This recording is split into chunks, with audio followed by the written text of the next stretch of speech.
Good evening, everybody, and welcome to an evening of rank punditry. They're If they're I sound a rarer little, they're rarer spotted. yes, the rarer, actually slightly early stream as well. If our voices sound a bit tired, that's because Evelyn's been doing a whole bunch of streaming on her fundraiser. It's funny Um, you mention that because I opened it yeah. up there to grab a link and somebody has just donated 70 whole pounds. So Oh wow. whoever Okay. whoever Hunger is, thank you very much. Yeah, so you've already posted the link there, so you beat me to We've it. Yeah. We also have 60 quid not showing up there from the through donating directly through the PayPal, which I seem to be again. You can donate. That goes the same place that the Streamlabs does. No, Streamlabs goes to Trigs actually, but it'll all shuffle out the same anyway. Hmm. There are many ways to donate to us. You can donate to Evelyn's GoFundMe because she's going to the Mises Institute. You can donate via Streamlabs. You can donate via PayPal, which I linked I think in the previous stream. Obviously, we're still monetized on YouTube if those buttons are still there somehow through some miracle. We are Just still monetized do on not the question, oldies just YouTubes. just believe. Yeah, we're just gonna believe in it. Just gonna believe in the heart of the monetization. Hmm. We'll probably have lower viewers today than usual because we've been streaming a lot and YouTube deranks you for that. Um, Thank you, YouTube. Very cool. Yeah, But so we I don't don't fear know. we don't fear the algorithm. Yeah, we do not fear the algorithm because we know that people will share our stuff anyway because they enjoy it so much, of course. Yes, you guys are very good at seeking us out. So Mm. so you guys have actually made it here today. Thank you. You are the chosen few. A As lot of people are will probably not be notified we are live though. as are the members and all the other people who support the stuff that we do. Yep, we got a bunch of members and they've held kind of stable. We've not had many new ones recently, but they have remained. So thank you guys who support us on a monthly basis. But yeah, we're generally doing pretty good. Um, so that's a little bit of a channel update there, a little bit of I guess a slight life update as well for your for the Misa stuff. Yeah, you did like a 2.5 hour stream earlier, Two and a and I have a half. bit of a cold. It was four. I did just over 4 hours yesterday and then like 3 hours 50 earlier on. I'm actually Oh, surprised I'm sorry, able you to did. talk. Yeah, there were like 2 4 hour streams, so getting them watch hours in, fam. Yeah, just got Uh, 8 more of those to go roughly. oh dear. Well, there's been a good response from it. Again, thank you Mm. for being very generous with the donations. There's been a it's just the first 2 days, so we've had a very good turnover to be honest. But we have a scattershot, really, selection of stories today. We'll be talking about quite a lot of different stuff. It will be a little bit looser. Um, we are going to have. I ran a poll the other day. People do want us to go back at some point when we can to doing the more democratization style stuff, something a bit more scripted. Well, Um, I think maybe people don't realize not to pat ourselves on the back entirely, but a lot of the stuff that we've done over the last little while has actually been very scripted. I mean, a lot of the Thursday and Monday streams that have been done, oh yeah, I'd normally have at least a page or two of Google Docs notes to go with them. So it's not so much that we don't script stuff anymore. I think it's just if we aren't the democratization stuff needs a bigger script because it has to flow from one into the other. But standalone streams, yes, I it think we've does. found a really nice balance, to be honest. I think we found an okay balance, but there's a couple of things I'd like to cover with the help of you, of course, Mm. maybe in a little bit of depth, and I'll go through those at some point. There's a few ideas brewing. There's always ideas brewing. There's always more brewing than we can actually do. Oh, tell me Um, about it. I've got so much going on in my head just now. It's ridiculous. yes, I've rather busy brain pan as well. Oh dear, there's a lot going on. I guess this is kind of like almost a soft sequel in some ways to our non-dare call it collapse stream. Because we're really seeing the big signs of large scale misery continuing on the horizon. I know people accuse us of being le black pilled, but this is just the indicators of reality. Mm. So we'll go through in a little bit of detail, I guess, why some of the indicators, especially with the British economic stuff. show a large trend towards 70s style hardship. Oh, this is going to be a whole other beast, but we'll get to it. I suppose we'll start with the big news. The big news, the big next thing, guys. It's the new thing to talk about. The convenient Supreme Court leak, where they're supposedly voting to overturn abortion rights, which is actually, as far as I'm aware, basically a couple of Supreme Court judges agreeing with and upholding some agreement in Mississippi or something. And what this will essentially mean is that in like Florida, Mississippi, and Texas, you won't be able to have an abortion after either, is it 6 or 10 weeks, depending on what the state standard is. So functionally, there is Yes. basically no change to abortion law. However, everyone's talked about it all week, and we've owned the libs because of it. So The libs have been thoroughly owned by legal technicalities. There's yeah, an entire thing about Roe versus Wade being a massive stain on the U.S. legal system, basically making a mockery of it. Because mm, even people who agree with the decision, many who are legally versed and at least able to be honest about it, agree that it was a terrible decision. It has led to a huge amount of cobbled together law and precedent that needs to be untangled. It's almost as bad as a lot of some of the civil rights stuff in that way. mm, But we don't really have the legal detail to go over that. I would recommend looking up some of the stuff if you're interested in depth. Look at this from Ricada Law. He's very good. He's covered a lot of things.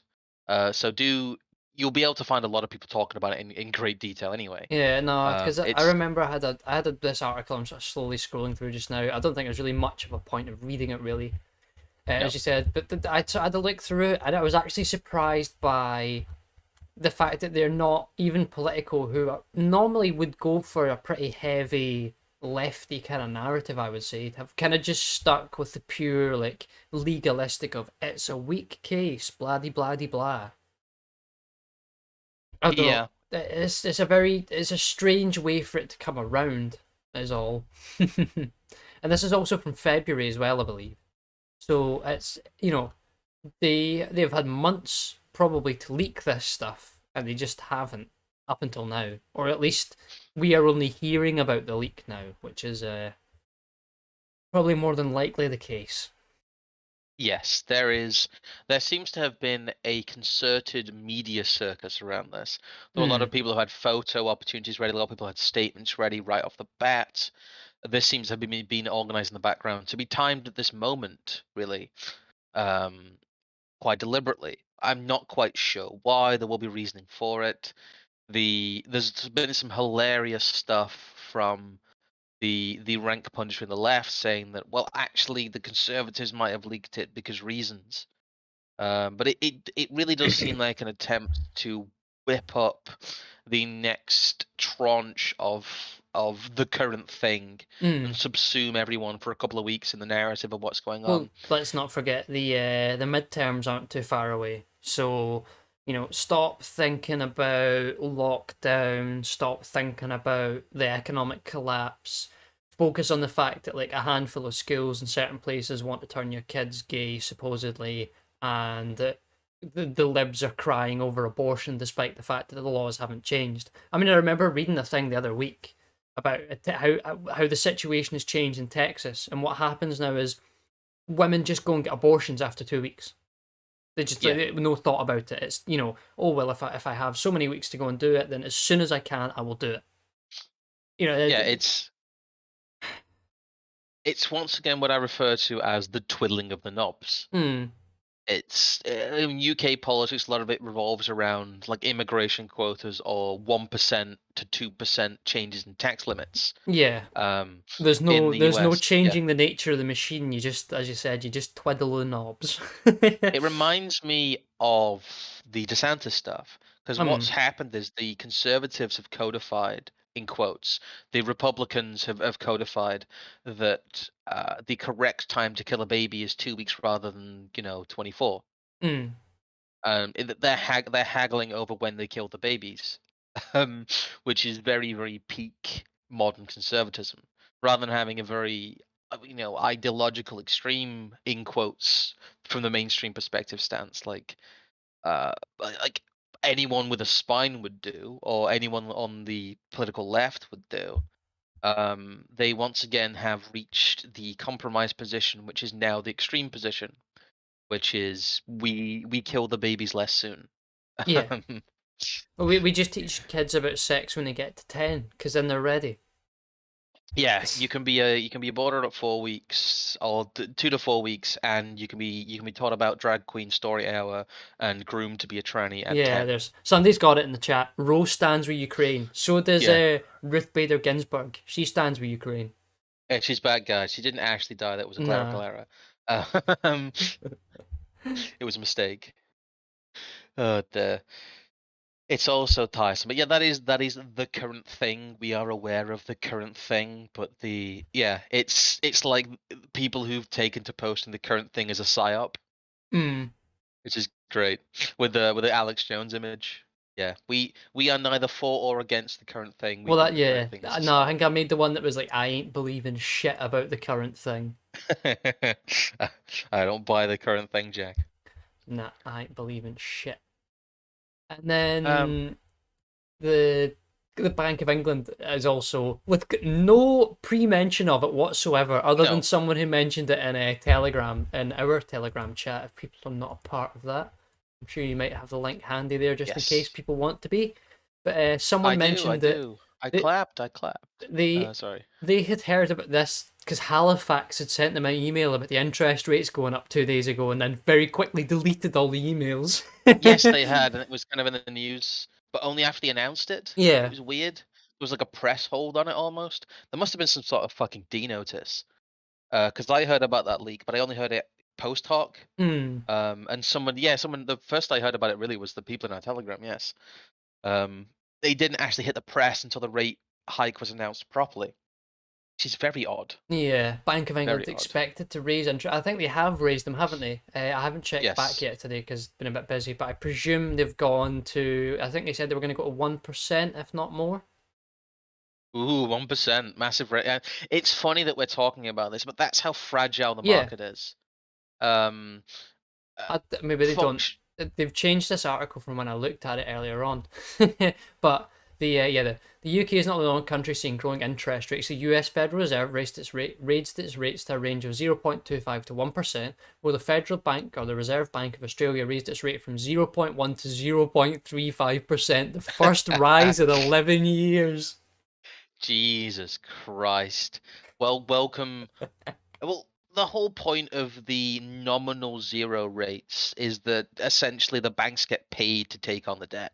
Someone in the chat's Um, like inflation is probably closer to 10%. Nah, it's probably 50%. I mean, they have literally printed since 2020 double the amount of money supply that there was before, pretty much, and it's almost getting to those kind of levels. So the price inflation, as I know, probably people don't need to be educated on here because they've probably heard me rant about it enough, but it's just like a bullshit fake measure. It doesn't actually reflect the real problem, which is that the quantity of money is expanding and the quantity of goods isn't expanding to match the quantity of money expansion. It's just that sort of simple. And it's like especially toddler economic stuff, and yes. especially in a situation whereby your actual quantity of goods and services that you're producing and selling are probably diminishing because the collapses afoot, don't you know? Then the problem just gets worse because now you've got even more money than you had before bidding on less goods than there was before as well. It's a Yeah, double loss. Hand hand sanitizers sanitizer. in the inflation basket. That's brilliant. The fucking CPI. I remember I've explained to about 5 different people in my workplace what the CPI is and the basket of goods thing, Hmm. and they're like, "Wait a minute, what?" I explained to him the fact that phone prices haven't changed since about 2005, according to the CPI. And then they Yes. got to like 2018 and then realized that they couldn't really say phones were like X price anymore. So instead of like doubling the price of them as they should, they just wiped them out. Yeah, they remove them from the basket of goods, and they put in there like some fucking Jacob's cream crackers that are now on offer at Tesco. It literally is that. It's just made up. Yep. It's the people who set the inflation target also set what goods count towards the official inflation rate. And once you realize that, you start to realize that all the numbers everywhere are made up Yeah, and nothing is real. it's all just a joke. It is all just a joke.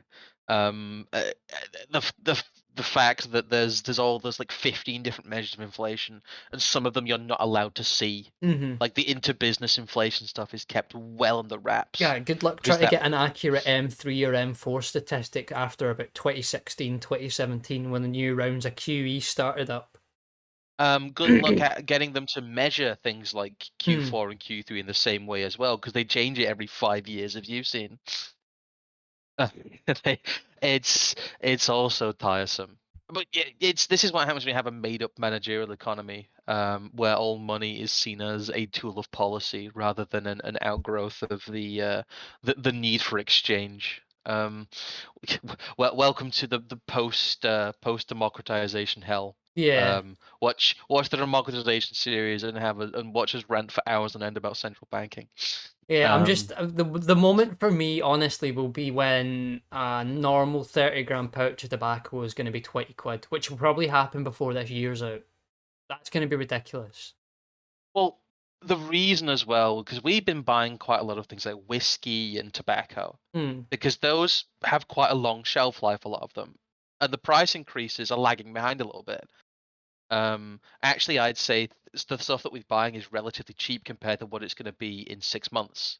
Oh, no, That's that's part. exactly what I mean. Like, I imagine what a pouch of tobacco is going to be Christmas time this year. It's going to be probably over £20, and that's basically been long enough now that when I started buying it, it's almost doubled in price, which is hilarious to think about. I should not be old enough to recognize the doubling of price of goods. That's not. Well, there's the entire thing as well. Since the year 2000, there's a trend of energy prices and the ridiculous squeeze there has been on things like petrol. Petrol was 75 pence a liter in the year 2000, Hmm. and it has routinely cycled in these upward spikes to around about £2 at some points. And then maybe gone back, 150, 170, 180. It just keeps spiking up and up and up and up and up. And it Oh, is one oh, of the oh, biggest expenditures that oh. normal people have. I'm just Uh, I'm just checking something there. The yeah, they couldn't kickstart the bloody dollar index with that increase in interest rates the other day. It's just tanked since about 1 p.m. today. That's hilarious. well, the pound has fallen again. Hmm. I've been looking again, the ruble. I mean, see, this is one of those things that, like, even in economics 101, they will tell you that people invest in countries with higher interest rates because it's a better rate of return. We've put the Yes. interest rates up, and the value of the currency has fallen, which means not only is there less demand for pounds than there was before, the people who have seen that you're putting interest rates up are now using that as a signal to get out of your economy because it's that fragile. Well, the way it's being phrased, and it's really funny, the normies are being told that putting up interest rates is like economic growth cancer, Mm. and that if you dare to put up interest rates even slightly, it kills a country's economy. Well, no, I That's think how it's they being they, sold to they go people. on to say here. Because I think because they what's even say like happened the, today the, with the Bank of England didn't expect any growth this year or some nonsense like that. But I think they don't have yes, that anymore in here because they keep changing the bloody articles that we well, the save. dollar index has decreased. The pound has decreased. Basically, what's happened is that the Western currencies have devalued at the expense of the Eastern currencies. Um, In large part, but there is also the what you're also seeing is the continuous effect of a crack up boom as people with large money holdings convert that to physical goods that they reckon will be a better inflation hedge. yes, As you said earlier uh, on, buying a bottle of whiskey now that you wouldn't have otherwise bought because it's going to be worth double what you paid for it in a year anyway. So, it's the whole thing of there is no point in holding reserve currencies in reserve anymore. It's a Hmm. joke. Well, in an inflationary environment, yes. When have, when have we not been in? Well, not Uh, exactly. It goes to show how hard they're having to play the little balance between, printing billions and trillions and adjusting the interest rates by 1/4%, not to start either a hyperinflation sort of event or the start of deflation. That they're trying to balance that really fine line of, oh, it's just inflation, don't worry. uh, I don't think they could. Neither of them have what they would refer to as the economic instruments to deal with the current But it's reality. not, because it's all right. The pound will not die because Boris Johnson is bringing back right to buy. Hey! Don't Well, worry. The financial class, the banksters, the people that sort mortgages, estate agents, everything's going to be all right for them for the next couple of years because we're going to kick the housing bubble can down the road for a couple more years by selling poor people council houses they can't afford to pay the mortgage on anyway. it's interesting because when Right to Buy first came around, a part of it was genuinely attempting to liquidate the massive amounts of non-productive, horrendous government social housing that we had, and try and bring that back into the market. But Um, in the same vein, it also helped create the yes, massive financialized housing market we have now. what happened is we essentially went to the housing standard, and Yes. that housing in the UK and then in the US um, became the basis of our currency. It became the basis of everyone's wealth. Everyone's money was in their house because that's where the economy was set up. I've had to do that. I have a large amount of asset holdings, but they are like 90% of my net worth is in my house, really. And that's the way most people are. And honestly, that's the safest thing that you can do Mm, in kind of a post-80s environment. And this is again being sold as a right to buy, get rid of the social housing. But as we talked about during our Infinite Council State stream, there is no delineation between private and public housing anymore. mm. Well, Uh, they got to say the proposal is intended to give the 2.5 million households in England who rent properties from housing associations the power to purchase their homes at a discounted price. So that, as you've just about to say there, they haven't really touched as such whether obviously the Maggie Thatcher policy, buy your own council flat. Council flats are very different from housing association property, which exists in a weird public-private partnership kind of bubble. And what this will mean in a sort of short sense is that, what's the average price of a house in Britain now anyway? Nearly 200 grand. yeah. Here's I can't do that maths in my head because my head's all scrambled. But like £500 billion worth of mortgage equity. What they'll be able to do is, well, the thing is, it basically gets doubled on the markets as well because they're Mm, able to put it both ways. But yeah, if it's 2.5 million times 200,000, basically, oh, God damn it, I've done that wrong. That's like yeah, that's like five. Oh dear, that's like 500 million. Well, 500,000. Yeah, it's like 5 trillion in equity. You're right. You did the math correctly there. Um, it's a ridiculous sum of what will end up becoming fake money that keeps the whole game alive. And they've already put the interest rates up before they offer people the. Yeah, that's the big thing. That's what I was going to talk about there. Is that they've done a quote unquote rate hike, even though it's not really a rate hike. They put the rates up, and now they're offering people financial instruments with those new higher rates, just coincidentally to coincide with each other. Well, you've got to remember as well, when the rates are so low, if you're paying 0.75% interest and it goes to percent interest, we think about that as nothing, but your interest payments have just increased by 25%. That's the whole issue they had in America, is those variable fixed rate loan, or the sort of variable rate loans. And because they were originally so low, when they increased from 0.5% to 1% or 0.5% to 1.5%, all of a sudden your mortgage payments doubled and tripled overnight. Well, the So, average UK house price is actually 274,000, but let's say the average price for council flat or no mm, council housing association property is 200,000. Yeah, it's 500. So it's 500 billion. It's mm, half a trillion. Yes, in brand new assets that they will generate essentially by giving what with one hand and taking with the other. They will essentially be printing 500 billion pounds with this scheme yep, if it gets full uptake. that's another, I don't know, like 8 or 9% of the UK economy now written in debt. Yep.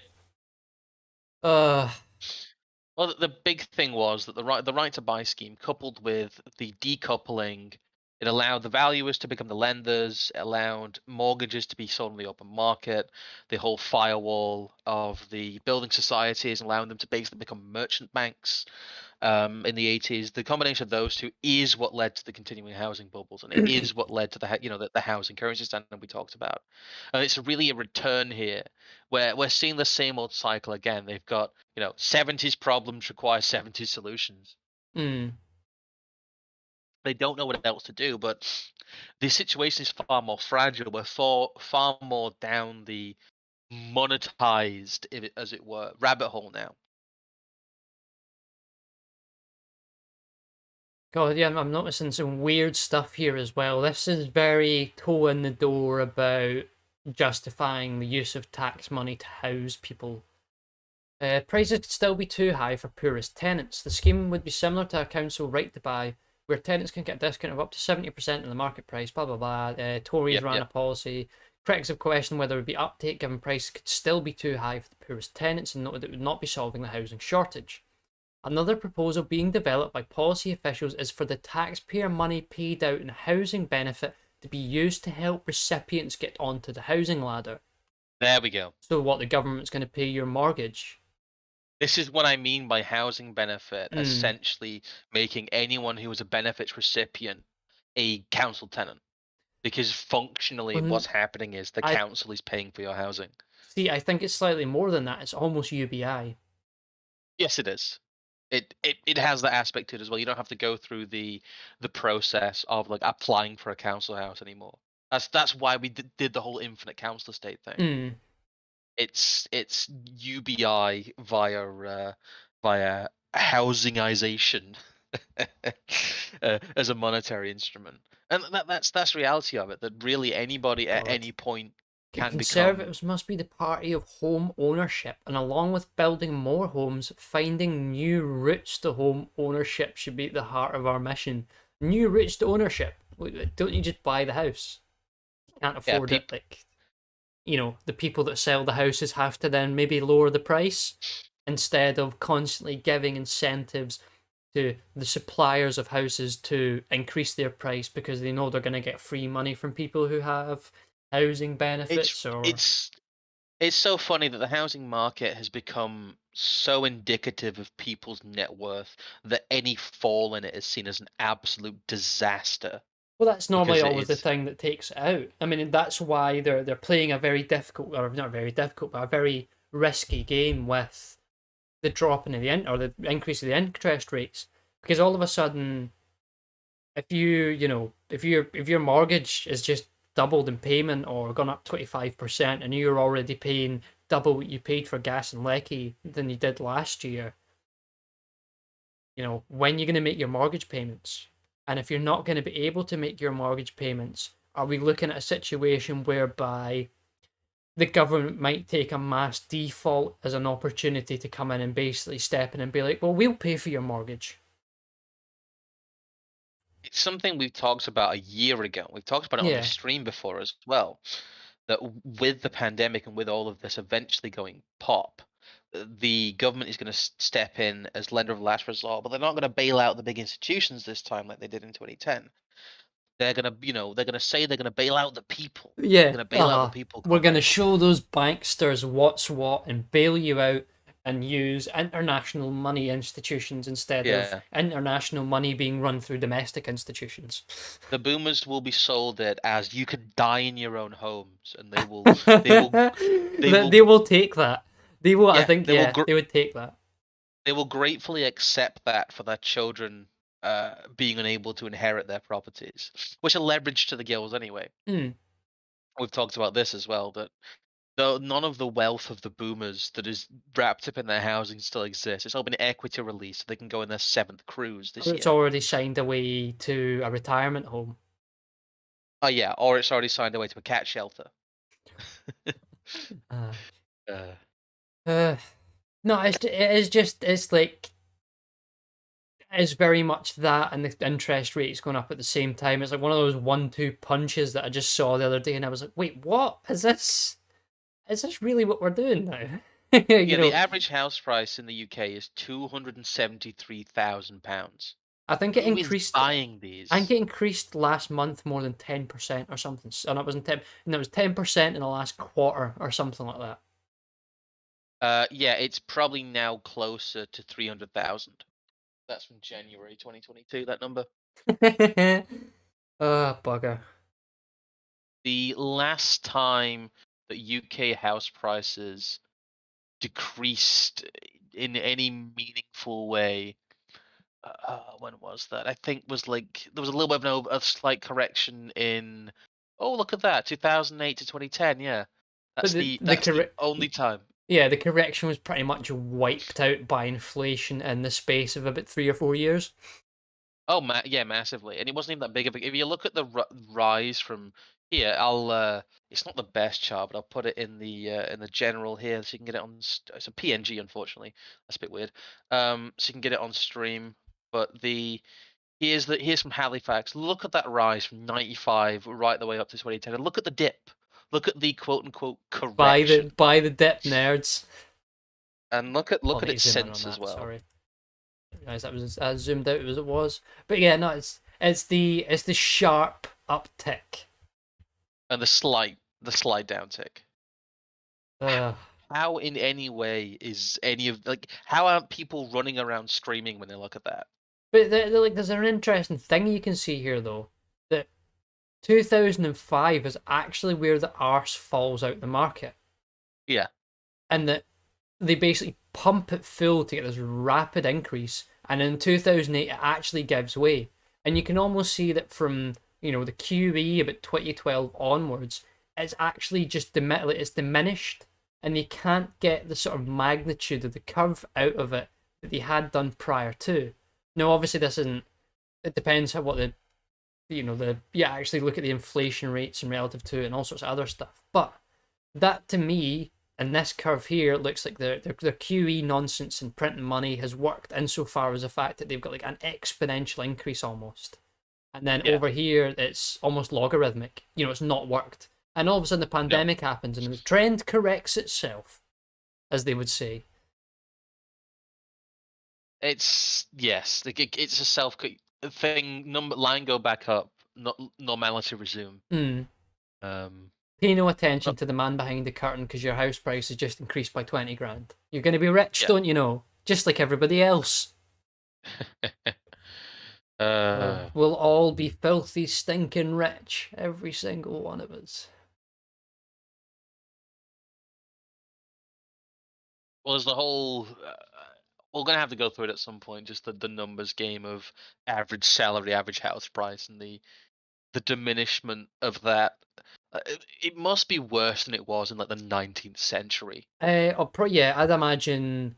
Are you talking about the sort of the maths AA tends to do, which is the Yeah. median wage over median price, and it gets you the rough number of working hours to buy X, Y, or Z item?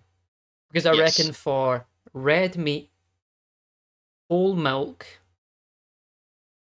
organic sort of like cheese and egg products, stuff that hasn't been molested with, Unprocessed red meat, yes. all of that's probably got more expensive at least since the 2000s. Well, as a lot of people have talked about, they have to pump meat full of larger and larger amounts of essentially saline solution to make up the weight. That's how depraved we are. 20 to 30% of the weight of your meat is just water they're pumping into it to stop your provisions looking pathetic. Because otherwise your steak would be smaller than your phone. Yeah.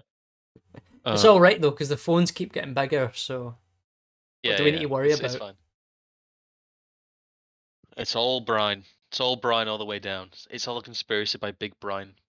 Um, although Big Brian sounds like some very North FC meme there. God, lady issue out in the chat's been like, I own a house in South Yorkshire. My tenants want to buy it. It is a good time to sell. I've paid off with 2000. I lost track of the UK housing market. Bought it in 2005. Yeah, get out and double your money. And put it on silver or something. Dear. God, yeah, milk has doubled in price in the last 3 months in some places. That's true. Love me house, yeah.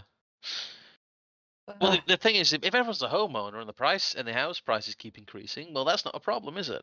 That it's like they're trying to solve inflation with that. It's Yeah. like, well, if people have non-monetary goods Well, as the just sell the bulk of their net excess worth, equity off your yeah, house monthly to pay for your food and energy bills. that's essentially, well, that is the current boomer strategy. That is the current boomer survival strategy. That they are eroding the equity of their homes to heat them. It is they are quite literally setting their money on fire to keep warm. Uh,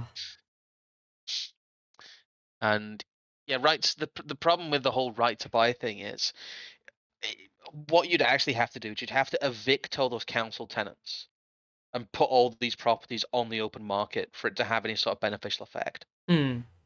Well, Instead of creating these mass financial instruments to well, give because essentially wasters you're a not house. putting new people in homes. You're putting people that are already in homes under the auspice that they are owners, so they can bump the Yeah. numbers up. It's it's Blair magic. It's Blair number magic, where you stop reporting or you stop taking in the total number of reports of crimes that you were beforehand, and the number of crimes go down. Yes. In the same way, well, there's not any less homeless people, but now there's a new, 2.5 million homeowners, so someone It, must be happy. it's very hate crimes have gone up because of non-crime hate incidents. Mm, Its home ownership has gone up because we now class council tenants who are paying council rent. Those have been redefined as mortgages. mm. Um, that is quite literally what is happening. It's all so tiresome. God, we're getting through these at quite a brisk pace, though. That's good. Shall we go on to the next one? Because this is one I found. This is one of those ones I read, and I was just like, "You cheeky fuckers! Like, are we really at this point of this story arc already? We're already at the is Russia better off without Putin? The answer is changing." uh, We've long assumed that regime change in Russia can make repression and aggression worse. Our research suggests otherwise. who is we Yeah. and what is this Yeah. Andrea Kendall Taylor is Senior Fellow at the Director of the Transatlantic Security Program for the Center for a New American Security. See, I hate these bloody who what American person thought that read well? The Center for New American Security. This is Transatlantic like Security peak. Program at the Center for a New American Security. That's too many words. Fucking wind your neck in. Bloody Yanks. It was only founded in 2007, by the way. Who by? By some guy called Richard Fontaine. Oh, I've heard that name before. I have He, definitely heard that name before. Richard Fontaine. I want to say that's somebody like Ryan Dawson, the guy that does the anti-neocon report, talks about. apparently, he used to be the Undersecretary for Defense Policy or something like that. Yeah. That's a very, very interesting one there. Yeah, something existed in 2007. Kurt and Campbell, blah blah blah. Basically, it's peak Quango. Mm. And Andrea Kendall Taylor, the double-barreled last name there, it's very. Oh god, this is like peak managerial class. Yeah, she's some late 30s blonde woman who looks like she should be like running a nail salon. Ugh. Um, Yeah, because Andrea, Kendall Taylor. this article's written terribly as well, but it's just like very telling. As Oh the God. US and its allies Kendall increase. Taylor. No, wait. This is relevant. Keep that in mind. Kendall Taylor served for 8 years as a senior intelligence officer. So she's a CIA spook. CIA spook working at neocon outlet, writing articles for Political about how we should think about regime change. This is Thank, new. th- Thank you, CIA woman, for telling us about how we should undertake regime change in Russia. Yeah, very CIA of you.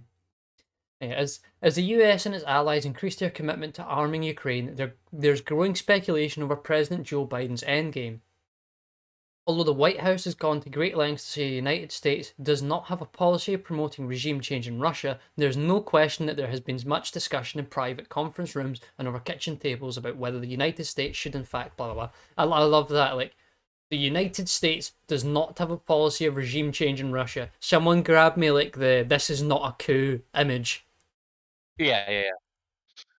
God, God. did you guys see Elon bringing up Soros and other orgs behind?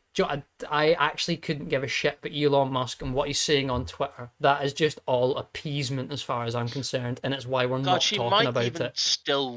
she might even still work at the CIA. There's no such thing as an Or, ex-CIA person. well, I think she's still a senior analyst, or at least a senior analyst consultant. They might still. They're not just. I think they still sign her paychecks basically. While she's part of the Transatlantic Security Program Council. It's very Council on Foreign Relations. Sorry, go on. And obviously, there's no such thing as an ex-spook.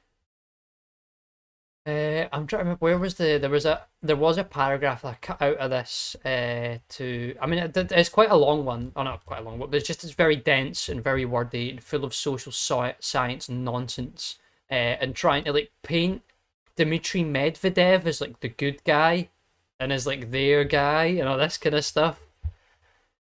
Where's the give me a second. Is this in like reaching out to him almost? Because Medvedev is not their guy. No, I know exactly. That's why I find it so strange because it's like they're not just also slandering him too for some reason. Where is it? Here we go. In our research, we have analysed the leadership transitions of autocrats who have been in power for 20 years or more, as Putin has been, to gauge what is likely to happen once Putin leaves power. Narrowing and then you know, we're already trying to work out what will happen once Putin leaves power. This is a reality we've already considered at the CIA, don't you know? Narrowing in on a subset of long-time leaders is important because most authoritarian leaders govern for less than a decade, and that the political outcomes that follow long-time leaders' departures from office differ considerably from less durable authoritarian peers. The historical track record of long-time autocrats suggests that if Putin existed as a result of domestic dynamics, that is, from coup, protests, or natural death in office, Russia's political trajectory would be unlikely to get worse in terms of repression and aggression than it is now, and might even improve. Wait a minute. What are they? Natural eggs. What is this language here? The natural. The way that's phrased. Putin. Yeah, domestic dynamics, natural death in office, coup protest. Yeah, what they're saying is wink, wink, nod, nod. We're gonna do another quote unquote revolution of dignity to Russia. We're gonna try and Ukrainify Russia. Pretty much. Which the result of that would probably be a Chinese invasion of Russia. But let's not talk about that. Oh. No, they then use other examples of nonsense and Côte d'Ivoire and Robert Mugabe, and then as I said, they go on to Medvedev, and they try and say like, well, there was no change of policy when he came in briefly as prime minister, and then where's the other bit here where they talk about because he never was. Chances for liberalisation would be even greater if Putin exits amid street protests instead of a coup. In the 5-year period after protests unseated post-Cold War long-time autocrats, all countries but one saw a new regime emerge, and importantly, in half of these cases, the new regime was democratic. This is because when protests unseat a leader, the transition is often accompanied by a more significant turnover among the ruling elite relative to other modes of transitions like coups. And even if a democracy doesn't emerge immediately, the historical record shows that the levels of repression tend to improve in the years following a long-time authoritarian leader's exit. Oh, these protests that show up, these grassroots revolutions we have in all these Oh yeah, countries that like the protests in Libya. or Let's Tunisia or yeah, let's have a Egypt look. or Iraq and Iran and Syria and Syria. Let's check in on the Arab Spring, shall we? You fucking glowy cunt. Um, good lord. uh, Our model shows. Again, it's the appeal to the fucking communist machine gods there that they're doing. It's just like, well, we fed it into the computer, and the computer says that we're right. and then just the last paragraph here. The United States has long had a Russia challenge, but in the last 2 months it's become evident that it will be impossible to address that broader challenge with Putin still in power. Of course, it would be imprudent for the United States to adopt a formal policy of regime change, but Washington Wink, need not wink. pull any punches in fear that what follows Putin would be worse. The patterns in post-Cold War history suggest that political dynamics in Russia are likely to get worse and might even get better once Putin departs. Departs, I'm sure he will. He'll depart like the, what was it? What was the guy's name? Who was the president from 2011 to 2014, and they did the Euromaidan coup and got rid of him. Not Litvinenko. What was his bloody name? Yeah, I know who you mean. But I'm sure he will depart, or Putin will depart, like Litvin or whatever his name is. I'll try and the bloody Substack thing. Give me a second.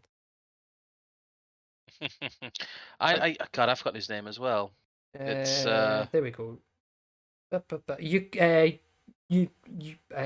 Yanukovych or something like that. yeah, Anyway, Yanukovych. Yes. Yanukovych, and his board of sorry, Poroshenko was like their op dude and the intermediary, Yeah. because I found this out just by looking at Wikipedia of all places that Yes. Poroshenko was the man that ran the TV network that put like what's his name now, Zelensky or whatever. Zelensky as the president. Yes. Yes, and that was on Poroshenko's network using Western money, which I always thought was hilarious. But He's basically Ukraine's like Michael Bloomberg. Yankovic, anyway, he and his government board of 12 folk all just left Ukraine all of a sudden, and then 8 of them turned up dead committing suicide in Russia. Like, oh, I'm sure they did. The Cerberus in the chat there, 20-gram pouch of tobacco for $20. Laughs in Australia. Try almost $80. Yeah, but what's your currency worth though?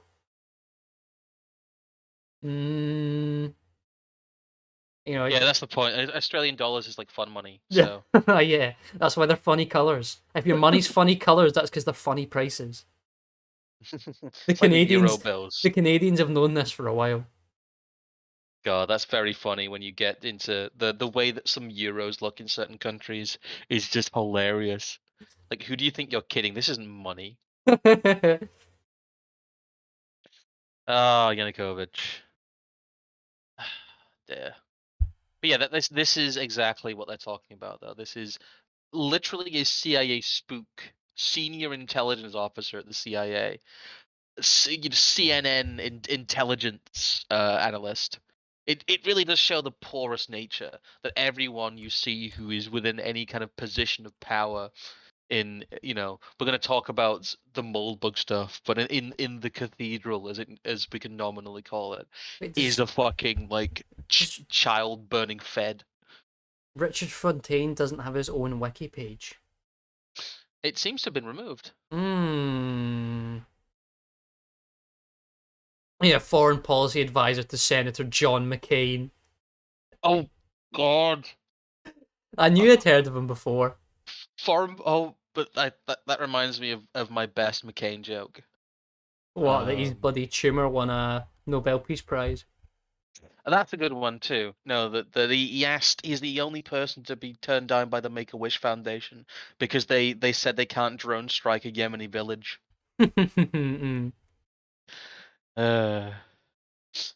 God damn it. Yeah, fucking Weird Al. It's funny. Yeah, Weird Al Yankovic, former president of Ukraine.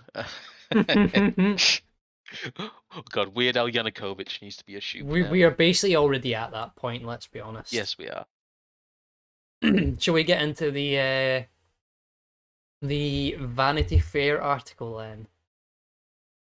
Yeah, there's gonna be a few streams covering this afterwards. Actually, there's a stream tonight by Prudentialist at about midnight UK time that will be doing this in depth. Mm.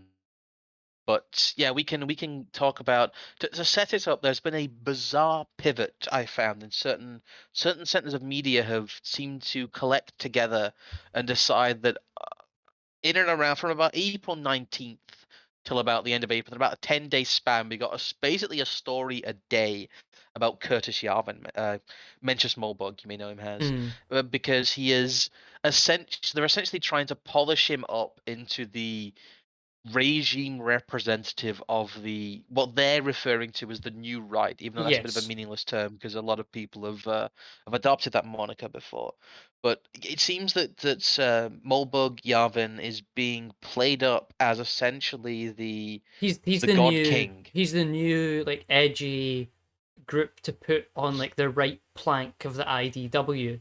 And I think the most Yeah, interesting thing that will happen out of any of this is to see whether or not he plays up to that role.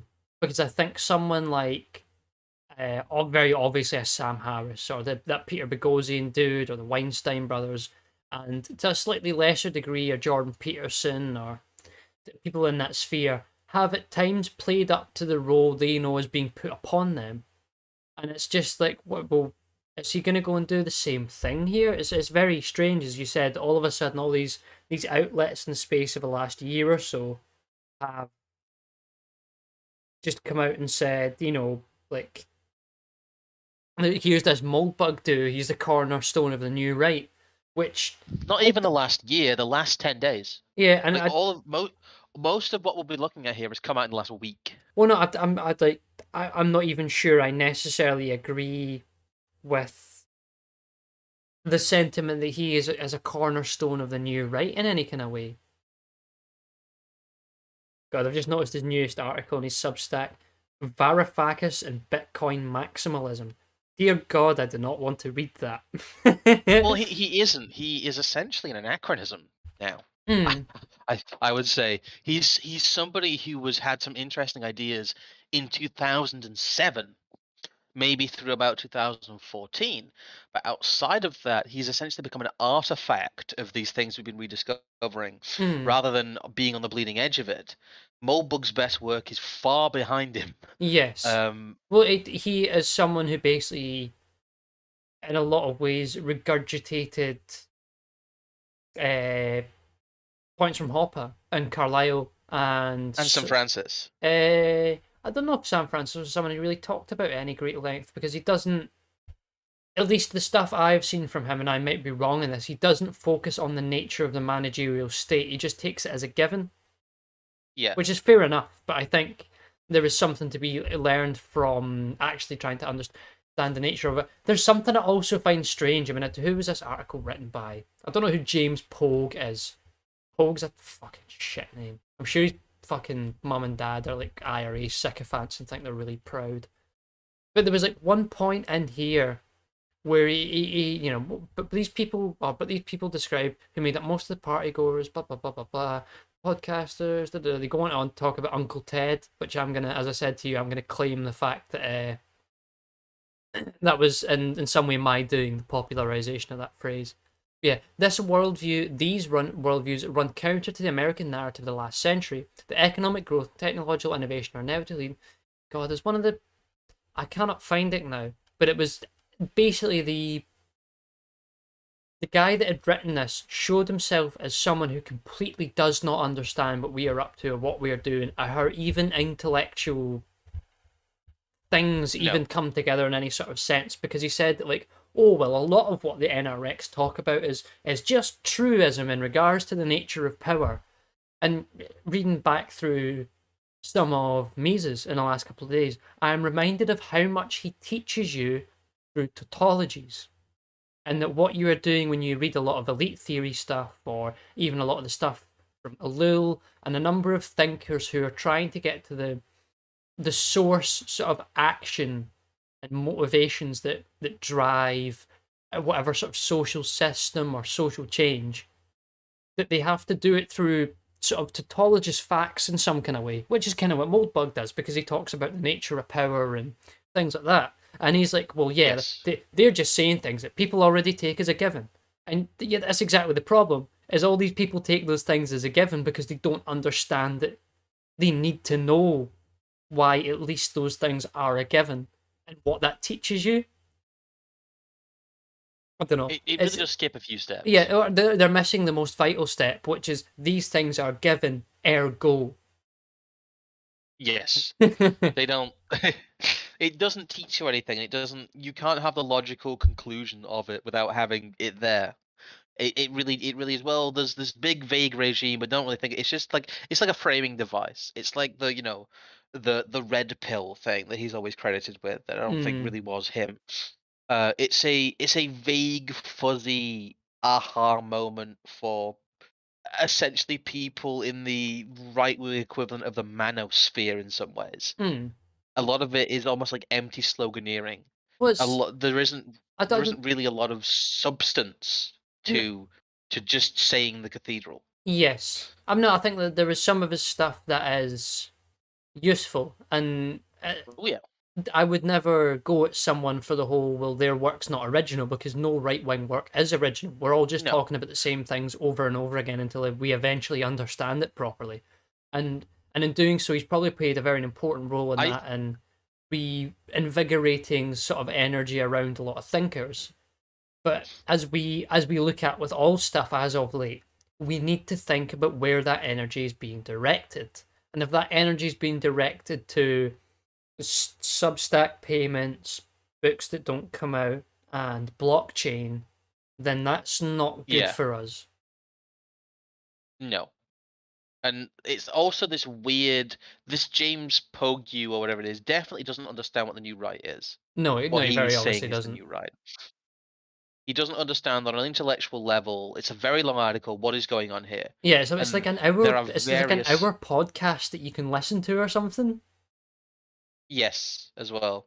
So it must be what, like 8,000 words? That's ridiculous. Maybe the podcast is something slightly separate. I don't think this is 8,000 words. It might be close though. There's a lot of stuff in here where he thinks that bugs are monarchists, but not really, and he talks about like techno-futurism and tech Silicon Valley bro stuff. Yeah. But he talks about like black pill and red pill. Yeah, sorry. Some weird anthropological terms he's never heard of. With influences ranging from 17th century Jacobite royalists to Marxist cultural critiques to so-called reactionary feminists to the Unabomber Ted Kaczynski, whom they sometimes refer to with semi-ironic affection, ironic, as Uncle Ted, which is to say that the new right is not a part of the conservative movement as most people in America would understand it. It's better described as a tangled set of frameworks for critiquing the systems of power and propaganda that most people reading this probably think of as the way the world is. In one point, shapes all of it. It is a project to overthrow the thrust of progress, at least such as liberals understand the word. I mean, it's like he's kind of got halfway there, but the throwaway bit of like, oh, well, it's just the way the world is. Is he just like, well, I'm actually a conservative because I believe in the status quo and you guys are all just radicals? Ugh. Well, it's the whole framing of conservatism is what it is currently. Well, yeah, there's also someone in the chat there saying reactionary feminism ? Yes, as long as you aren't as long as you're a TERF, as far as moderate conservatives are concerned, you're a reactionary to them because you're radical on that one issue. So, despite the fact that you might believe in civil rights, universal basic income, the NHS, hate speech laws, you might agree with all that stuff, but you might just not be pro-trans, so that makes you reactionary. Again, that has another plank to having your mind occupied by hating the Chinese is that you make terrible political alliances with 1970s political lesbians Yeah. because you want to own the rainbow people, and you end up completely legitimizing their ideas and absorbing them into your movement because you're a fucking idiot and you don't understand that the enemy of your enemy is not your friend, especially if they are being pushed very firmly in your direction as like a poison pill. Hmm. I'd see. I think also part of the reason why this article comes very alien to me is that we aren't involved in like the who's who of like conservative organization in America. As you mentioned before, I think you probably get a lot more interesting take on this from Prudentialist later on in the stream he's going to be on, because they'll probably have a better idea of some of the people in this and Well, he's got an editor like who's worked for people like The Spectator, I think, on. hmm. He's got some like actual quote unquote right wing media figure. And I'd be fascinated what the take is from him on this, because that'll give us some idea of where maybe this is going. Because honestly, like you do, I think of Moldbug as a curiosity from about 2007. Lol, what the fuck is this shit? Some of Yarvin's writings from then is so radically right-wing that it almost has to be read to be believed, like the time he critiqued the attacks by Norwegian far-right terrorist Anders Behring Breivik who killed 77 people, including dozens of children at a youth camp, not on the grounds that terrorism is wrong, but the killings wouldn't do anything to overthrow what Yarvin called Norway's communist government. Is that just trolling, or is that something like that's got to be trolling? Surely. He argued that Nelson Mandela, once head of the military wing of the African National Congress, had endorsed terror tactics and political murder against opponents, and said anyone who claimed Saint Mandela was more innocent than Breivik might have a mother you'd like to fuck. Bruh, that's just funny. Yeah. Like I said, he used to be a lot more vital than he is now. Mm, He used to have an energy about him that he doesn't have now. And I don't dislike the man. I think he's very good. He was very good on Tucker when they had him on, but mm. he's very much a white red version of his former self. And like I said, Do you know what? his most relevant period was The best stuff what? I've ever listened to or heard from him or whatever else was some of the early conversations he had with Pete Q at like the start of Yes. 2020, where him and Pete Q were just bullshitting.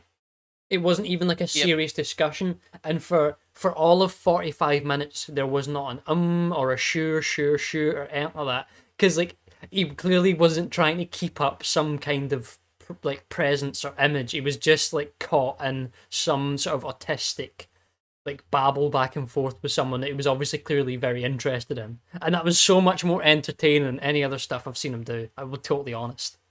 The the problem I have with him is that he disappears up his own arse for periods at a time. Mm.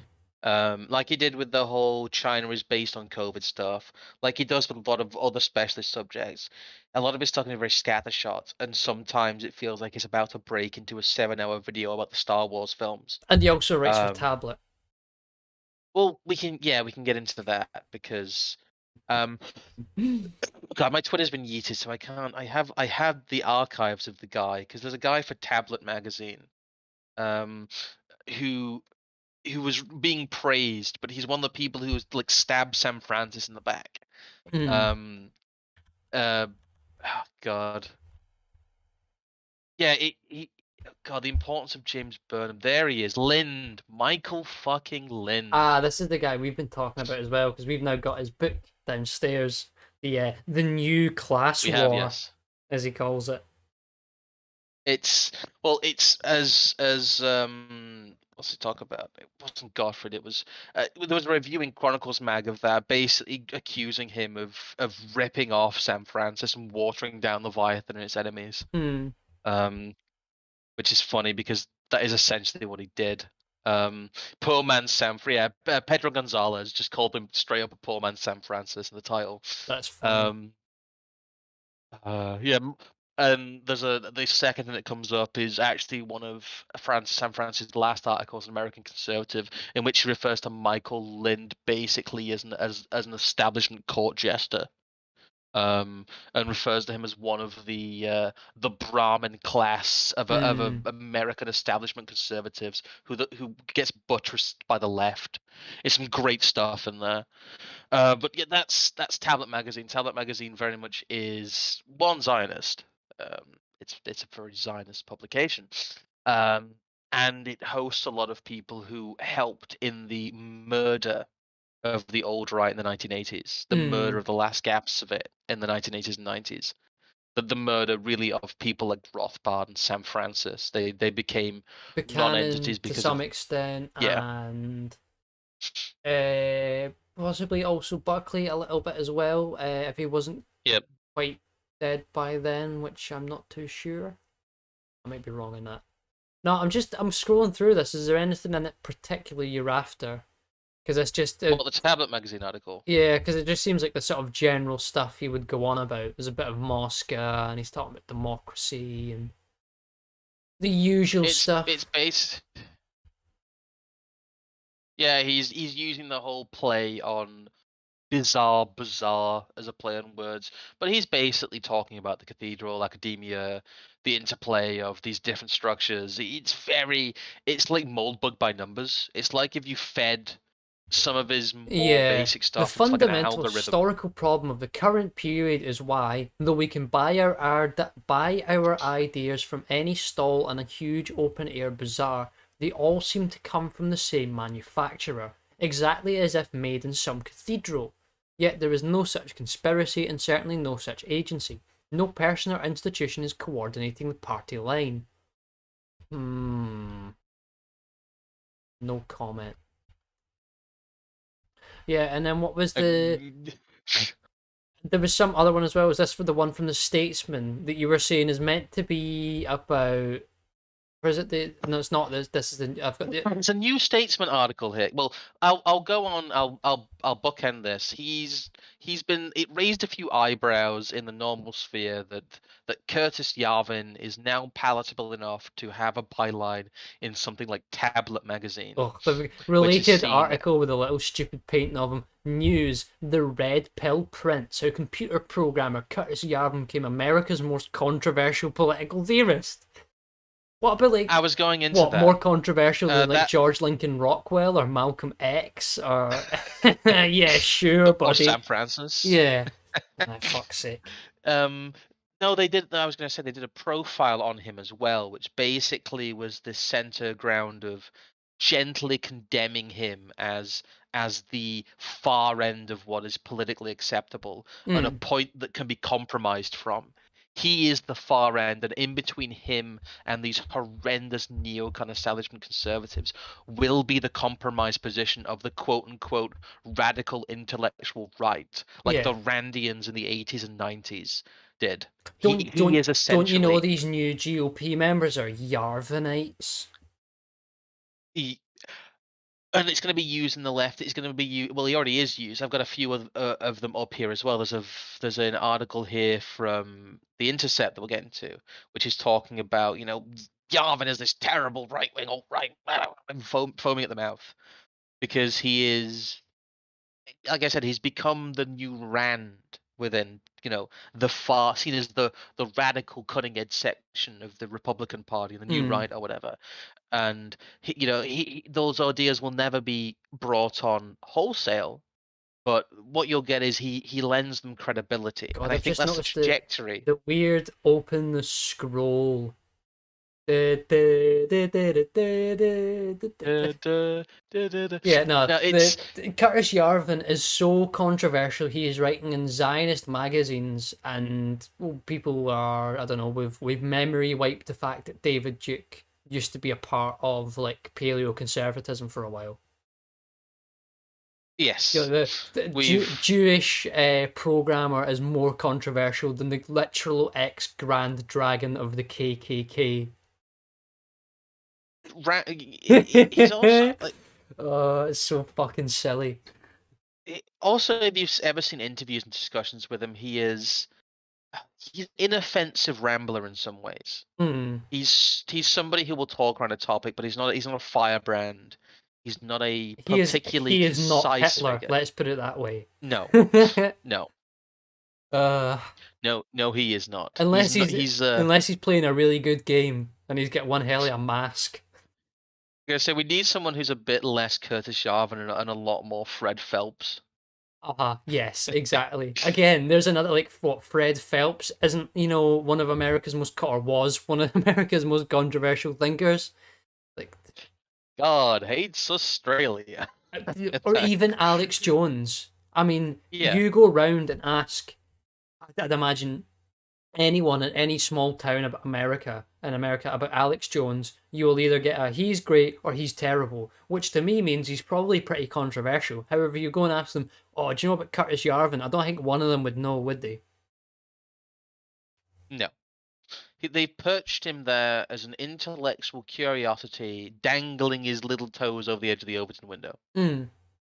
That is his. It seems to be his part in the dialectic now, where people can treat him as ooh this dark figure, ooh isn't he interesting, and then other people go ooh isn't he terrible, ooh the pantomime can rage around it, and like I said, there'll be some weird neocon compromise of these ideas See, in which they can pretend they've adopted them, is this whilst also also possibly not. part of the problem of the fact that it's America, so being a monarchist over there is controversial, and them looking at Yes. someone who is effectively, like a Roger Scruton or a Peter Hitchens, they're like, oh, Yeah. they're all losing their fucking minds, or at least try to pretend they are, and they are taking advantage of the fact that you know people in people in Britain are maybe not familiar with Peter Hitchens, but they'll be familiar with a lot of the things he will say. But people in Yes. America will also not be familiar with Curtis Yarvin, and will also not be familiar with the stuff he says. I think Hitchens is a good example because Hitchens is also a very Yeah, spent force. Seven Thomas 777 on Tucker when God. he can turn up in all the fucking gear and the leather vest and that with a hat. Uh, Yeah. It's like somebody fixed Razor Fist. Um nah, his Razor Fist took crack for a decade or two. and then decided to not be a cringe Randian. Yeah, Um God, he got extremely mad about being called a neocon. Can imagine being a Randian and having all your supposedly super edgy ideas subsumed by get Alan essentially fucking Greenspan. yeah, Ben and the cool kids Bernanke. wing, the cool kids wing of the Bush administration, who then use it as a dialectic to make the entire intellectual basis of the era as Rand and Rand versus Jesus. Oh hell yeah! But Like like what's his name? Like all the obscure figures like Neil Gorsh and all those kind of weird folk. uh I don't know. I part of me hopes that Yarvin has enough go in him to get to a position in which he can come out and just like savage these people and explode whatever kind of kudos he has in one big display of no, I am not part of your tribe. Yeah. But but unfortunately he is part of their tribe. So Hmm. that's very unlikely. That's very unlikely. Ah, dear. It's the small hat paradox wanders onwards. But Yeah. shall we I shall would. we shall we get into this New Statesman article because it's bizarre? I was gonna go for the Intercept one first. Okay, we'll do the instant one. They're, I they're just I both just find it really funny because you posted this earlier on. I didn't realize they were calling it the new right, which is terrible the writing. new right. Yeah, But it's the we're the the we're new the right Hoover was from forged in greed and white backlash is like literally the rhetoric Hillary Clinton was saying about like Trump. yeah We are literally being having Clinton rhetoric regurgitated 6 years later to us. by by Natasha Leonard from The Intercept. Which Yes. which Israeli institutions do you get money from, and which Palestinian ones do you donate it to? Yeah, me. It's yep, author, blah blah blah blah blah. Very, very, very, very boilerplate online journalist person. But what they are saying here, you're right, it is Clinton rhetoric. They go on to say that. Well, let me actually skip slightly to the bit. Is there a specific bit you're wanting out of this? Oh god, Yeah, new right of Ronald Reagan. Not true. you know what? I'll just read it, not in its entirety, but I'll read this first section here. The US has seen no fewer than three political movements broadly described as New Right. There was the first New Right of William F. Buckley, Barry Goldwater, and the conservative student groups, with their right libertarianism, anti-communism, and emphasis on social values. The second generation and the moniker, the New Right of New Right of Ronald Reagan, Jerry Falwell, and both George Bushes leaned harder into conservative Christianity, populism, and free. Did they know? Th- Did they know? th- this is what normies actually believe. Yeah. They- this is conservative history as taught to people in like universities. If you are a young Republican with an IQ of about 110, this is what you think your history is, and this is what you Ronald think. Reagan was a hero. Yeah, yeah. Oh. Ronald Reagan was a conservative who bravely wrestled away Can you the imagine what like 17-year-old Zoomer like GOP young folk think about George Bush? yeah. They think uh, he's a bastion of the old ways. They think he's some like sage of a more civil process that someone like Trump was the end of. He was the end of this era of respectable conservatism, like George W. Bush. Anyway, these new right waves were different, largely in tone and presentation. There was considerable overlap in ideology and even personnel, or at least they're admitting it. The high-minded conservatism of Buckley and the pandering conservatism of Bush have never been oppositional approaches, despite attempts to explain them this way. It's all like they just can't come out and say it's all regime, but they're basically saying it's all they're codifying this as all regime. mm. Every version of the new right has been propelled by more or less explicit white supremacist backlash and robust funding. That contradicts itself. Now in the era of Trumpian reaction, we are seeing reports about a new right. Um, Well, there is an interesting bait and switch they're playing there, though, yeah, where mentally the image is white supremacist backlash is like 85 IQ grugs, ooh, blacks, ooh, and then robust funding, as if white supremacy as a movement has an elite backing, which mm, for leftists who are supposed to believe in grassroots movements and engage in grassroots activism, it's a funny thing for them to point out. But again, yes, it's one of those things that bloody Mises mentioned earlier on in Human Action, that the whole essence of a lot of Marxian sort of thought is just, well, you're bourgeois, you're X, you're Y, or Z, so you'll be attacked for that, and you'll be attacked for the fact that you've got elite backing, despite the fact that we've got elite backing, but our elite backing is of the good proletariat vanguard, of course. of course. Now in the era of Trumpian reaction, we are seeing reports about a new right. Like the new rights that came before it, it's a loose constellation of self-identifying anti-establishment, allegedly heterodox reactionaries. The newest of the rights is similarly fueled by the disaffection with liberal progress myths and united by white supremacist backlash, this time with funding largely from billionaire Peter Thiel. Yeah, they're wheeling out the Thiel books narrative, which is kind of a joke. Oh Um, god, they the then new go and rights, mention the bloody Vanity Fair article that we've just read. yes. Well, this is what I mean by a narrative being formed around Yeah. it.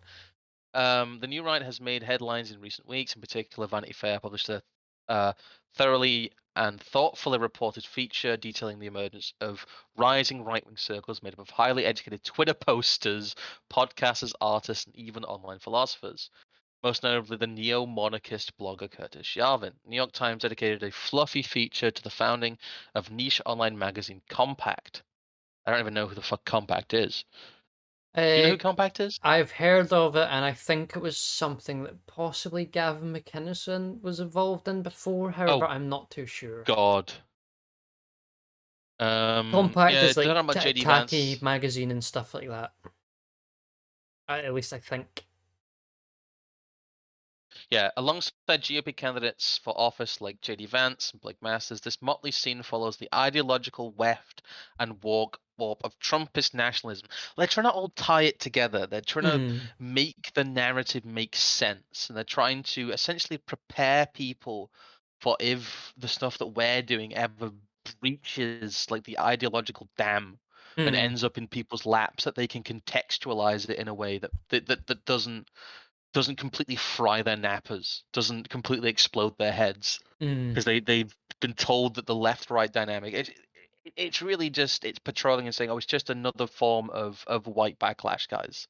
It's just the same thing. mm, It's just exactly what we've seen before, and we're going to use the same terms, we're going to use the same rhetoric, and we're not going to deliberately not going to engage with it because they can't engage with it really. It's very, very different to what they've talked about as the other new rights, because they were all establishment projects essentially. God, yeah, there's some weird stuff here. Again, there's more of that crap from that Vanity Fair article. They're basically just stolen. The problem is that characters like Yarvin had another choice. Their march to the far right is no more inexorable than misplaced faith in liberal progress. There is a whole swath of the contemporary left that also wholly rejects liberal establishment powers, the logic of the capitalist state, and liberalism's progressive myths. Rejection of the liberal progress propaganda has been a theme of left wing writing, including mine, for years, and I'm hardly alone. Such positions are definitive of a radical anti fascist, anti racist left.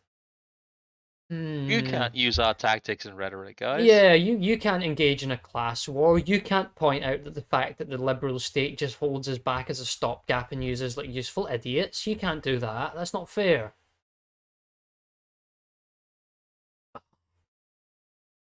God. And if it's not the key source of funding, Thiel's fortunes skyrocketed due to President Donald Trump's racist immigration policies. Yeah, Thiel's rich not because he's Mr. PayPal, but because of Donald Trump's immigration authority. Yeah, sure. Ugh. Oh dear. It really is. It's an attempt to make this make sense to the leftist activist class, Well, because they have no. some of the chats are saying they're the real radical movement when the grey zone exists. Exactly, because I'd imagine these people would call the folk from the grey zone like transphobes and tankies and Stalinists and Yes, shit like that. Which is why it's the very people from the funny. grey zone are much more agreeable. It's very funny seeing The Intercept, which was nominally like Glenn Greenwald dot publication, become essentially Salon, and Yeah, have people like Natasha Lennard come out here and defend. There's a lot of defense of CIA agents that goes on The Intercept now and things like that. It's funny, because what it shows is that unless you are explicitly completely rejecting of any of the narratives of the current thing, that you will end up subsumed by these people. There's nothing you can do about it. Uh yeah. The decision of the disaffected to join the forces of reaction might appear understandable when it is presented as the only route for those willing to challenge the yoke of liberal capitalism and its pieties. This is harder to justify on those terms when it is clarified that an anti capitalist left exists. The difference is that, unlike the new right, the far left abhors white supremacist patriarchy and rejects the obvious fallacy that there is something pro worker or anti capitalist about border rule and labour segmentation. What is it? Is this woman like a full on Trotskyist and she believes like the division of labour is like a psyop? I think so. Christ. Well, shall we go into the New Statesman one then? Because I've had enough of that IQ draining nonsense. But it is, this is basically an appeal to the activist class. It's like, please, I know these people's messaging makes more sense, but please don't join these people. Yeah, I'm almost surprised she's not going onto the lines of like calling Yarvin a Zionist, which will probably be the next move. It'll be the one, Possibly, they yes. can't get him for being a white supremacist because he's Jewish. They can't get him for being, It's specifically a capitalist or a communist because he doesn't really tend to. Ugh. Well, it's admission that within their dialectic, everything he's saying is right. They're just saying he's racist, so you shouldn't listen to him. Yeah, pretty much. It's funny that that's all they have. It's the impetuousness is funny. It's like, you can't say that. Where don't know why are you getting more attention than me? It's like, because I don't believe in some like massive like mulatto movement of like pod workers who are like wired into their fucking soy feeding tubes. Yeah, That's that getting their that's getting that's their just 15-minute VR porn breaks and their 12-hour Amazon VR shelf grabbing shift. you can't believe in borders. The division of labor isn't real, guys. It's fucking it is again. There's nothing to be gained from engaging with those people. And there'll be people out there who've engaged with that article honestly. Like they'll try and pick apart the points in there. They'll try and make the watertight logical argument about why what they're saying is wrong, rather than realize that this person is a propagandist begging people to stay within their lane essentially, Hmm. and signaling that if you even express curiosity about these people, you'll be excommunicated. Yep. And by the way, that's a point of strength. It's something we need to do. It's it's Ah. it's effective tactically. The rhetoric on display may be annoying, and the writing style may be very, very I'm an 85 IQ woman, but the sentiment there and the sentiment of those on the left who very much patrol what people can believe is uh is very it's very much a tactic that we're seen as not being allowed to adopt, but it's very much a tactic we need to start adopting. Well, It's yeah, like, that's you know what? it's one thing I've said to a number of people. It's like, oh, but we need Sargon because he needs to bring in more people. And I keep thinking, like, why do we need more people? I know, I mean, it's something I ended up asking someone for to get some numbers about because I will eventually write something about it. But, like, why do we need more people? You know, Sargon has however many hundreds of thousands of people following him. Lenin only needed 12. You know, like, why do we need the mass movement? The mass movement grows itself when your vanguard is functioning properly. And that is what the left is doing time and time again. They never really have to make calls for mass action. That's something that the state does because it can do it, ab ovo almost. It doesn't require some prior legitimacy or argument or some prior narrative because it is the state and it is the law. But in regards to leftist activism, as long as they, clip the the shape so it's nice and round and they understand what it is and what we're talking about and who are the good guys and who are the bad guys, then the rest of it kind of falls into play. And that seems to be something that we're not capable of doing.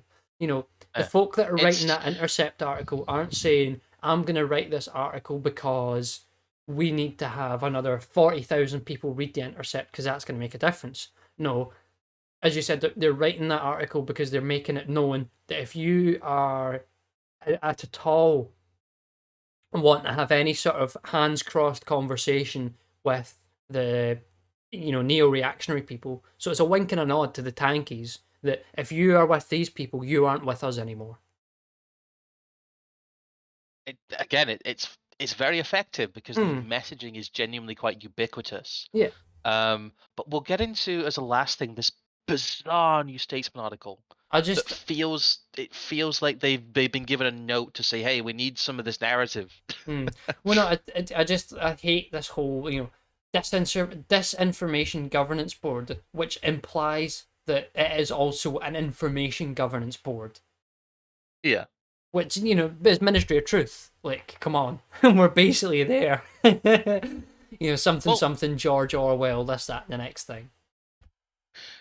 it's the pretension that this didn't already exist. That Hmm. this is something that we're fighting against rather than a reality that we've had for decades. And the reality that we've really had throughout the history of like managerial democracy, that we are moving into these dark times rather than this being the way things are and things functioning as intended, and then basically coming out and agitating, and they'll get, well, we did it, guys, we defeated the disinformation board, everything's going to go back to the neutral point. Yeah, what is this? I'll be honest. I was going to take a look through this article beforehand, but I really haven't as much as I should. But there's just like Excuse me. so they're talking about that Nina Jankovic bird who made an Yeah. arse of herself on TikTok, has already got involved in a sex scandal, and has done 1,000,006 other things.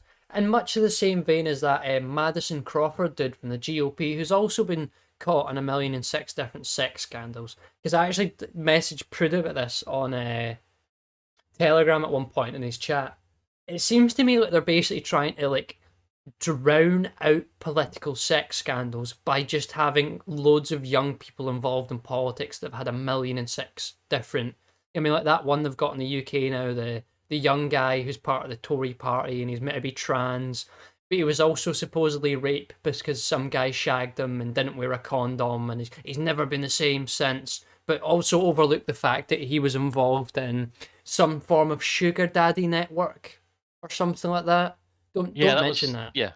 yeah. But it seems to me like what you were getting this, near drowning out of like sex scandal stories to the point whereby no one will care anymore when some of the really heavy stuff maybe comes out. But That seems to be what we're being prepped for in some ways. Yes.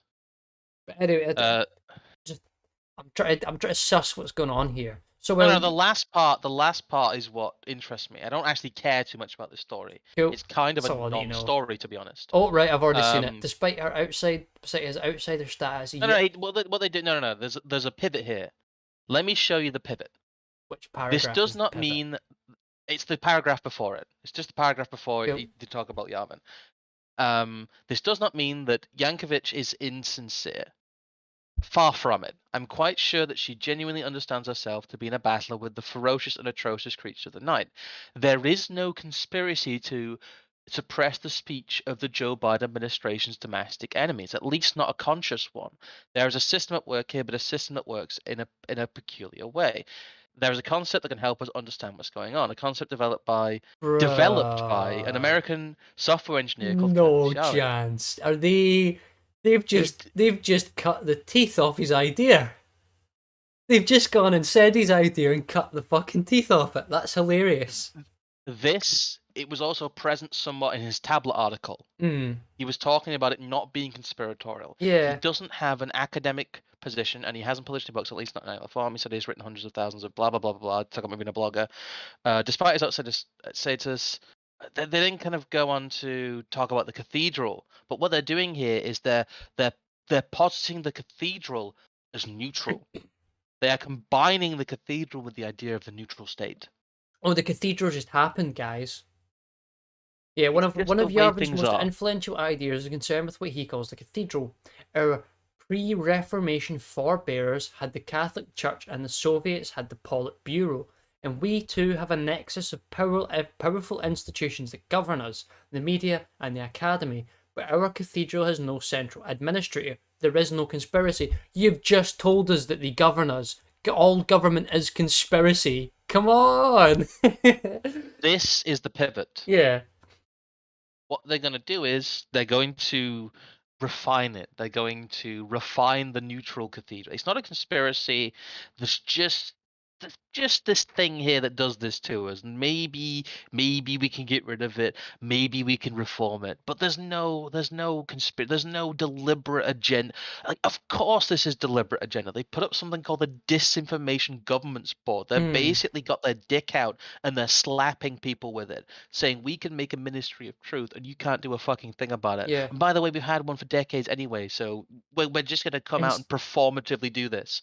Instead, there is a group of clever and ambitious people all competing for status within elite institutions, and this process of competition tends to produce ideological conformity across those institutions. Does it now? The cathedral has a party line without a party, writes Yarvin, and if you've ever met any of the official authorised bearers, you know that the last thing they think of themselves as being is officially authorised bearers. They've gone and contradicted themselves straight away. This process of competition tends to produce ideological conformity, which means these people engage in ideological conformity but are competing through some other vector that they are not consciously telling people about, which means they are being conspiratorial. Well, they're basically coming out and trying to launder the reputation of the managerial elite here. Hmm. Clever and ambitious people all competing for status within elite institutions. So you mean an elite class is what Hmm. you mean. They can't use those words because the whole thing fucking breaks down when you admit that there's an elite class of people. Um, it's an attempt to sidestep the most powerful revelatory ideas of Oh my, Malik theory.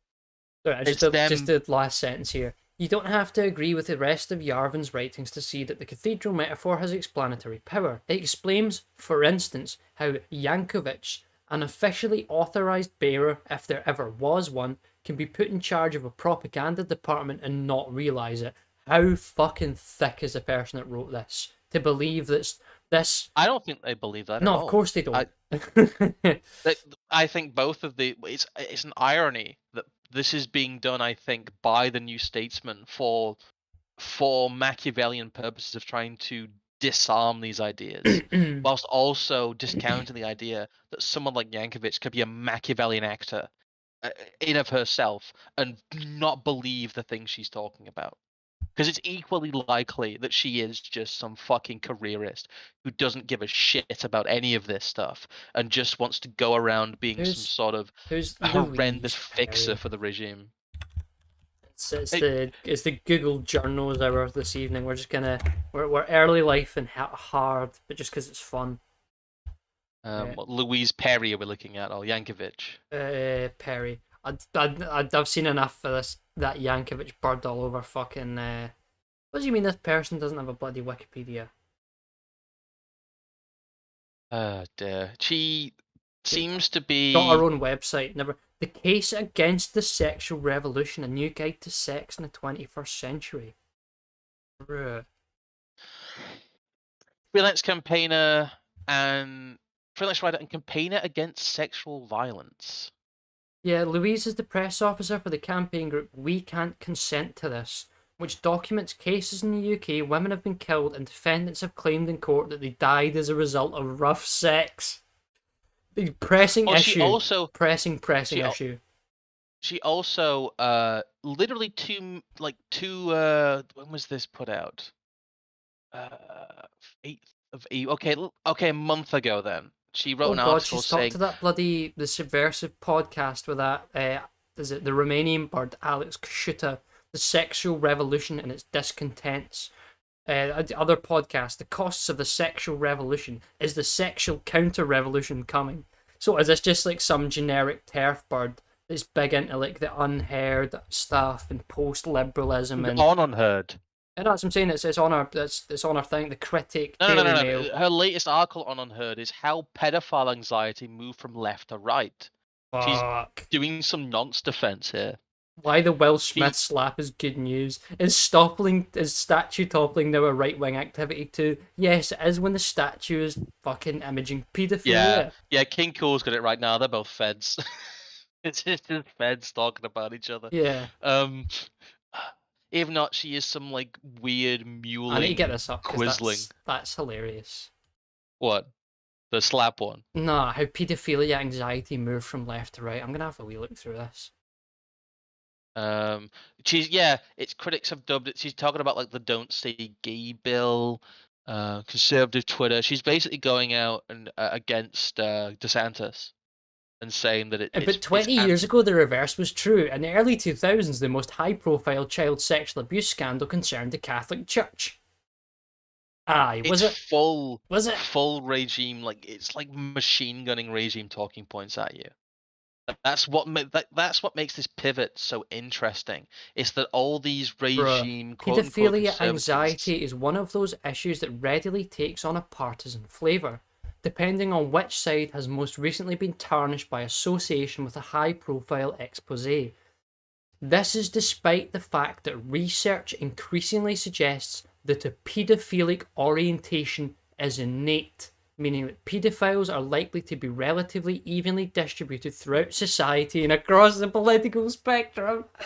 Innate, you say? Orientation? Orientation, you say? Fucking... This is why I never liked these bloody unheard people and this post-liberalism shit. I knew it wasn't good. I'm putting that away because it's making me fucking angry. So what we have here is a nonce defender who is trying to pivot the rhetoric of someone like Curtis Yarvin into making the idea into turning the idea of the cathedral into the neutral wielding of power. and the neutrality of institutions, and that the conformity of opinion is due to the neutrality of the institutions, Mm. and that they are the outgrowth of this really is that they are just regurgitating the neutral position. Which means It's the winning position, which means our position, which means not your position. yes, yeah, the nonsense is born that way, guys. The hashtag born this way. That's physically made me angry. I like the fact that, like, without any planning whatsoever, pretty much all the people that were involved in the articles we looked at today are all involved in weird shit. They're either spooks or like actual nonce defenders. Welcome. Again, these are the people who Yavin is being absorbed into and may end up being subsumed by. Yep. And that is possibly a fate worse than death. I hope he's smart enough not to be used in the way that they're trying to use him. If he turns up to shielding and we are there will be some very interesting conversations, that I can assure you. Oh dear. Well, is there anything we need to talk about before we leave off then? I could give, I guess, the GoFundMe an extra shill if you want. Yeah, if the people who haven't caught the other streams that I've been doing, both yesterday and today, I am currently running a GoFundMe so I can afford the flights to go to the Mises Institute over in America. You can find that as a message I've just put in the chat there. As I've said, there was a big donation from someone earlier on that was like 70 quid. So that's nearly £400. So I am now well past a third of that. And will continue to do the live reading of Human Action on Monday, probably. I'm going to give myself the weekend to let my voice recover and Yes, do you other probably should stuff. do. That would be good. Do not become a mute villain. Um, from my perspective, there isn't really anything to share. I've got my speech from the Nomos event still being edited because I've kept doing bits and pieces to it. I wasn't happy with it. But that should be coming out at some point. That's the only other thing. We do have the Substack, and there is stuff on that. So do go and read it if you haven't already. That's in the description as well. But no, we're going to keep doing our content. We're going to keep doing what we're doing. Evelyn's still doing her telethon. So if you feel like tuning in and listening to some human action, please do. Thank you guys for tuning in, and I'll say good night. Goodbye.